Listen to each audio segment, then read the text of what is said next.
భగవంతుడు అనంత శక్తి గలవాడు. God has infinite అతని power. విభూతులు ఇట్టివి అట్టివని లెక్కించడానికి వీలు కాదు. The mystery of God cannot be measured, cannot be estimated. ఇలాంటి అతీతమైనటువంటి శక్తులు కలిగినటువంటి భగవంతుణ్ణి కేవలం ఆశ్రయిస్తున్నామే కానీ ఆశించటం లేదు.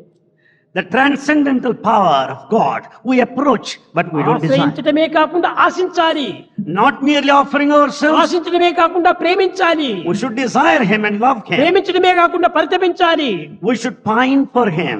పరితపించడమే కాకుండా అందులో కరిగిపోవాలి. We should yearn and dissolve ourselves in that ఈ infinite love. తుచ్చమైనటువంటి దేహవాంఛలను ఏమాత్రం కూడాను ఆశలు పెట్టుకోకూడదు.